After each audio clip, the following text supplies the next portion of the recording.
એક પૌરાણિક કથા અનુસાર મહાભારતના યુદ્ધ પછી પાંડવોએ અભિમન્યુના પુત્ર પરીક્ષિતને હસ્તિનાપુરનું રાજ્ય સોંપી અને સ્વર્ગની યાત્રાએ ચાલી નીકળ્યા.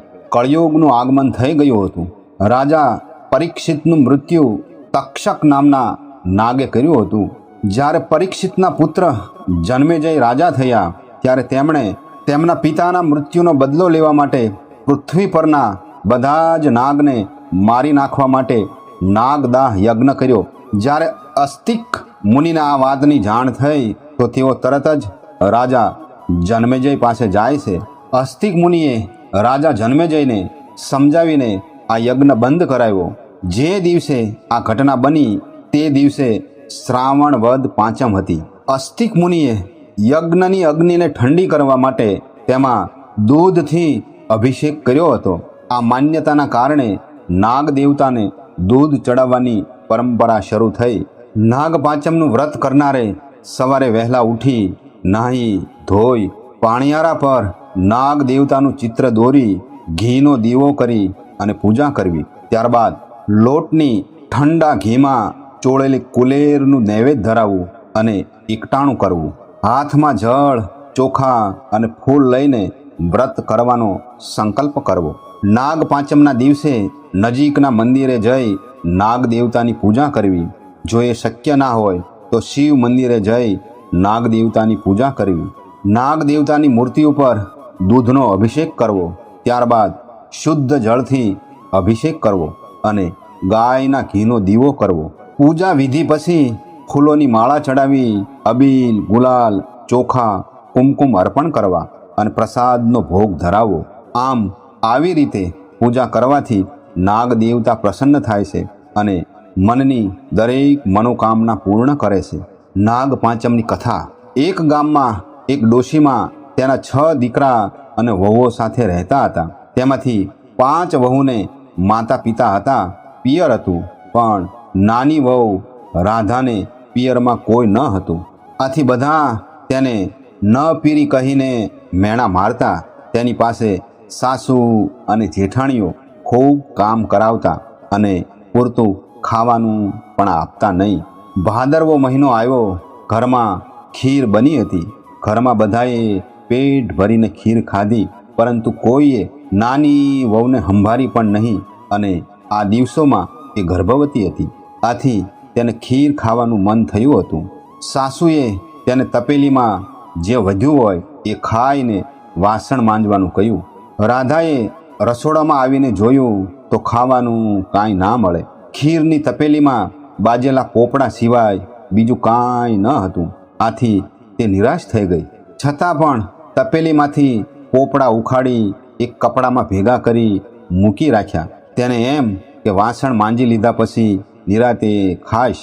હવે બન્યું એવું કે ઝાડ નીચે કપડામાં ભેગા કરી તેણે ખીરના પોપડા રાખ્યા હતા તે એક નાગણ આવીને ખાઈ ગઈ.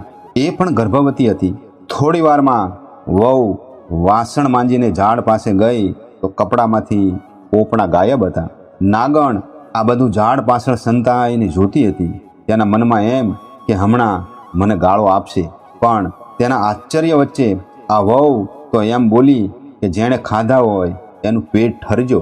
આ સાંભળી નાગણ ખુશ થઈ ગઈ અને મનુષ્ય સ્વરૂપમાં દર્શન આપતા કહ્યું, બહેન, તને કંઈ વાતનું દુઃખ છે? જવાબમાં રાધાએ પોતાનું દુઃખ વ્યક્ત કરતાં કહ્યું કે માં, મારા પિયરમાં કોઈ હગું નથી, એટલે મને સૌ મેણા મારે છે. વળી થોડા દિવસોમાં મારો ખોળો ભરવાનો છે. મારે કોઈ ભાઈ નથી. હું કોને ખોળો ભરવા બોલાવું? આટલું બોલતા તેની આંખમાં આંસુડા આવી ગયા. નાગણનું દિલ દ્રવી ગયું અને કહ્યું કે તું રડીશ નહીં. તારે જરાય ચિંતા કરવાની જરૂર નથી. તારો ખોળો જ્યારે ભરવાનો હોય ત્યારે એક કંકોત્રી મારા રાફડા પાસે મૂકી જજે. આ સાંભળી વહુ ખુશ થઈ ગઈ. થોડા દિવસ પછી વહુને ખોળો ભરવાનો દિવસ આવ્યો.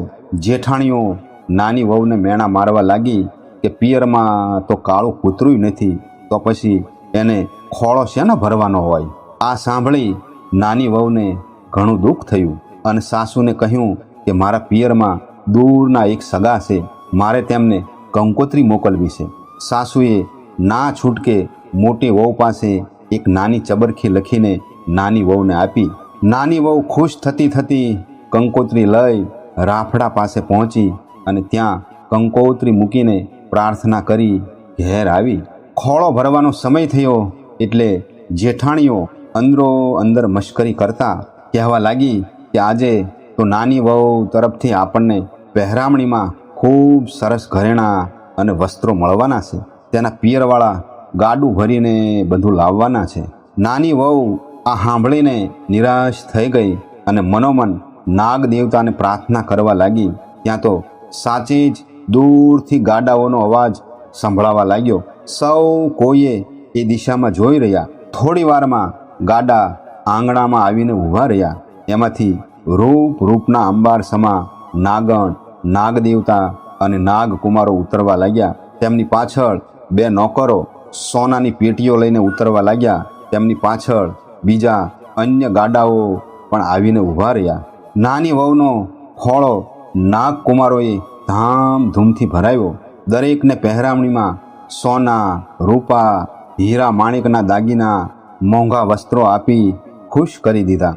ખોળો ભરાઈ ગયા પછી નાગણે સાસુને કહ્યું કે વેવાણ, મારી દીકરીને વિદાય આપો. સુવાવડ પતી ગયા પછી સગવડે મારી જાતે હું આવીને મૂકી જઈશ. સાસુ બિચારી શું બોલે? એ તો બધું જોઈને હબકી ગયા. નાગણ નાની વહુને લઈ વિદાય થઈ. નાની વહુ નાગણ સાથે ગઈ તો ખરી, પણ મનમાં ને મનમાં મૂંઝવણ અનુભવતી કે નાગણ એને ક્યાં લઈ જશે. પણ દર આગળ આવીને નાગણે હાથ ફેરવતા જમીન ખસી અને ભોંયરું દેખાયું. એ ભોંયરામાં થઈ તેઓ મહેલમાં આવ્યા. રાજાના મહેલ કરતાં પણ ભવ્ય મહેલ જોઈ નાની વહુ આશ્ચર્ય પામી. નાગણે વહુને કહ્યું કે તારે હવે કંઈ કામ કરવાનું નથી. ખાઈ પીને હિંડોળે ઝૂલવાનું છે. હા, ફક્ત તારે એટલું જ કરવાનું છે કે સવાર, બપોર અને સાંજ આ રૂપાની ઘંટડી વગાડીને તારે બધા નાગકુમારોને ભેગા કરીને દૂધ આપવાનું છે. નાની વહુએ આ કામ સહર્ષ સ્વીકારી લીધું. દિવસો પસાર થવા લાગ્યા. એક શુભ દિવસે તેને દેવ જેવો દીકરો જન્મ્યો. દીકરો ધીરે ધીરે મોટો થવા લાગ્યો. એક દિવસ વહુ વાસણમાં ગરમ દૂધ ઠારવા મૂકીને કંઈક કામ કરવા ગઈ. એટલામાં છોકરાએ ઘંટડી વગાડવા માંડી. ઘંટડીનો અવાજ સાંભળી બધા નાગકુમારો દોડતા આવ્યા. આ જોઈ છોકરો ગભરાઈ ગયો અને તેના હાથમાંથી ઘંટડી પડી ગઈ. એમાં 2 નાગકુમારોની પૂંછડી કપાઈ ગઈ. બીજા નાગકુમારોએ ગરમ દૂધ પીતા તેના મોઢા દાજી ગયા. નાગકુમારો બાંડિયા બૂચિયા થઈ જતા છોકરા ઉપર ગુસ્સે ભરાયા અને તેને કરડવા દોડ્યા. એટલામાં વહુ આવી ગઈ ને છોકરાને બચાવી લીધો. નાગકુમારોની આવી દશા જોઈ તેને ઘણું દુઃખ થયું, પણ નાના છોકરાને શું કહી શકાય. નાગણીએ નાના નાગકુમારોને શાંત પાડ્યા, પણ નાગકુમારોને મનમાં દાજ હતી. થોડા દિવસો પછી નાની વહુને સાસરીમાં વિદાય આપી. સાસરીમાં પણ હવે નાની વહુ માનીતી થવા લાગી. આથી જેઠાણીઓ તેની ઉપર દાજે બળવા લાગી. બીજી બાજુ નાગકુમારો પણ નાની વહુના છોકરાઓ પર દાજે ભરાયા હતા. આથી તેને કરડવા માટે તેના ઘેર આવીને છુપાઈ ગયા. એટલામાં નાની વહુ પાણીનું બેડું ભરીને આવી.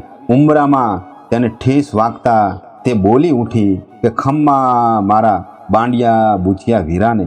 આ સાંભળી નાગકુમારોને વિચાર આવ્યો કે બહેન કેટલી સારી છે, હજી પણ આપણને યાદ કરે છે. આવો તેમને 2-3 વાર અનુભવ થયો. બહેનનો પ્રેમ જોઈ નાગકુમારોએ છોકરાને કરડવાનો વિચાર માંડી વાળ્યો. એક દિવસ નાની વહુના છોકરાએ દૂધની તાંબડી ઢોળી નાખી. આથી ગુસ્સે થઈ તે બોલી કે અમારું દૂધ ઢોળવાથી તમારા હાથમાં શું આવ્યું? તમે તો મોટા ઘરના છો, એટલે કાલે ગાયો ભેંસો વસાવી શકશો, પણ અમે ક્યાંથી લાવી શકવાના? આ સાંભળી નાની વહુને ખૂબ દુઃખ થયું ને એ દિવસે એ છોકરાને લઈ નાગ માતા પાસે ગઈ અને પોતાના દુઃખની વાત કરી. નાગ માતાએ આશ્વાસન આપી બીજા દિવસે નાગકુમારોને ગાયો લઈને તેની સાથે મોકલ્યા. તેમાંથી કેટલીક ગાયો જેઠાણીને પણ આપી. આથી તેઓ પણ ખૂબ ખુશ થઈ. આખા ઘરમાં આનંદ છવાઈ ગયો. હે નાગ દેવતા, નાની વહુને ફળ્યા એવા સૌને ફળજો. જય નાગ દેવતા.